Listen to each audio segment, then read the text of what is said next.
Ce projet qu'on fait dans le cadre des actions d'info-endométriose, c'est un projet de sensibilisation auprès des jeunes.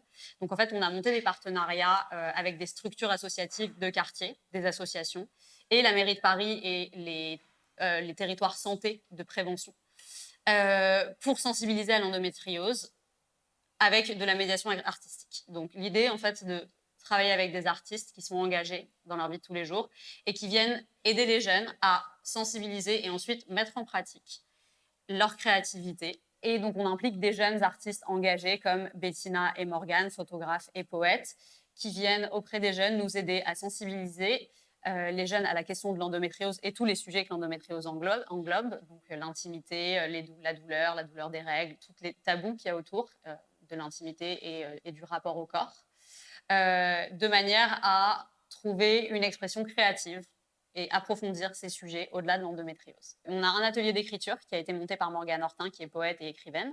Donc un premier atelier d'écriture où là, en fait, elle fait réagir les jeunes sur des sujets en leur proposant d'écrire des lettres à leur corps.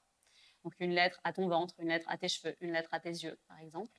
Ce qui permet en 3 minutes une expression créative par l'écriture. Donc, elles ont rédigé ces lettres-là lors d'un atelier d'écriture. Et ensuite, on a un atelier avec Bettina Pitaluga, qui, elle, est photographe, qui les aide à s'exprimer créativement sur ces sujets-là. Et donc, on va voir tout le résultat par la suite. Il va y avoir de la photo, de la vidéo, de l'écriture, du discours, des choses qui sont très personnelles, très intimes, qui viennent vraiment d'elles. Et de ce petit cocon safe place, comme on peut appeler, qu'on a réussi à créer, entrer dans leur intime, parler de tous ces sujets qui ne sont pas forcément évidents et pas accessibles partout à la maison ou dans d'autres cercles sociaux. L'idée, c'est vraiment de parler avec des jeunes et de les laisser s'exprimer à travers l'art. Et c'est pas forcément quelque chose qu'elles font naturellement et très souvent. Donc l'idée, c'est de parler de sujets tabous, difficiles. Les règles, c'est pas facile, surtout quand on est jeune, et d'en parler librement avec des artistes et se sensibiliser en discutant. Il y avait vraiment l'idée de, on est entre nous, on discute et on crée ensemble quelque chose autour des règles, autour du corps, et ensuite autour de l'endométriose, bien sûr. Donc ce projet, on l'a monté avec différentes structures qui sont des associations de quartier et qui réunissent du coup des jeunes de 13 à 15 ans. Donc on a l'association du Clage qui est dans le 12e, l'association du quartier Saint-Bernard dans le 11e et l'EPJ Belleville, l'espace Paris Jeunes Belleville, qui ont réuni du coup des jeunes de 13 à 15-16 ans. La sensibilisation par la création, c'est aussi l'idée de libérer la parole et puis vraiment de proposer un endroit où les filles puissent s'exprimer, de créer ce qu'on appelle aujourd'hui des safe places. Et en fait, on se rend compte que quand on leur donne l'espace, eh ben, elles le prennent. Et quand on leur donne la parole, elles s'expriment. Et quand on leur donne un stylo pour écrire, eh ben, il y a vraiment une expression qui se libère et une parole qui se libère. Et c'est important en fait de leur mettre ça à disposition. Moi, j'ai été dans ces maisons de quartier-là, ces MJC-là. Et la première chose, à la fin de l'atelier, je me suis dit, qu'est-ce que j'aurais aimé avoir ça? Alors que voilà, j'ai 22 ans, hein, je ne suis pas très, très vieille non plus. Mais il y a 5-6 ans, si je l'avais eu, ça aurait été tellement différent parce que ça fait très longtemps, par exemple, moi, que j'ai mal. J'en avais jamais parlé. Même si c'est assez ouvert chez moi, j'en parle pas forcément.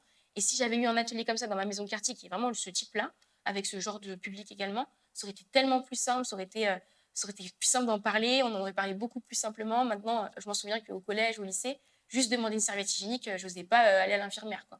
Alors que là, le fait d'en parler, s'il y avait eu des moments plus structurés, ça aurait été beaucoup plus simple. Ce qui est important par la sensibilisation, qu'elle soit scolaire ou créative, c'est surtout de les toucher et de faire germer une graine en fait dans la tête de chacune et qu'elle s'empare du sujet, qu'elle soit au courant que l'endométriose existe et au-delà de l'endométriose, des sujets de santé, d'intimité féminine et qu'elle puisse ensuite, elle, libérer la parole et en parler autour d'elle. Voilà, je pense sur la question de l'endométriose, ce qui est très important, c'est de sensibiliser les jeunes parce qu'aujourd'hui, c'est un diagnostic qui est long. L'endométriose, on sait qu'il y a environ 7 ans de diagnostic en France pour une endométriose. Donc, plus on saisit les jeunes, plus le diagnostic va réduire. Et donc, c'est très important pour nous de s'assurer que ces jeunes-là, elles soient au courant qu'il faut s'engager dans un parcours de santé assez jeune, aller voir des médecins spécialisés, aller voir déjà son médecin traitant et se faire suivre. L'importance de la sensibilisation par l'art, nous, on l'a vu concrètement.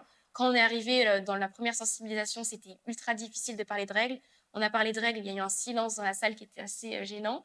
Ensuite, on a fait un atelier où on a décomplexé, on s'est dit, bon, on parle ensemble, donc le safe place dont parlait Judith, on parle ensemble, et là, tout de suite, tout le monde a parlé de règles très tranquillement. Et ensuite, on est passé un peu, on a eu un cran au-dessus avec l'art, où on s'est dit, bah, maintenant, on va dire, on va faire une lettre à nos règles, on va faire une lettre à nos seins, on va faire une lettre à notre ventre. Et comme il y avait l'intimité de l'écriture, et ensuite on a partagé tous ensemble. Et là, il y avait plus de gêne, il y avait plus de difficulté à en parler. C'était très simple, c'était très fluide. Et ensuite, pour continuer dans un exemple, quand on a continué à en discuter hors de l'atelier d'écriture, c'était très intéressant parce qu'elles en parlaient beaucoup plus librement. Et elles disaient, ah oui, c'est vrai que moi j'ai mal. Ah, c'est vrai que moi les règles, j'en peux plus, j'en ai marre, ça me saoule. Alors que ça fait 3 ans que je les ai. Enfin, ce genre de choses. Et on voit que c'est ça qui se crée en fait.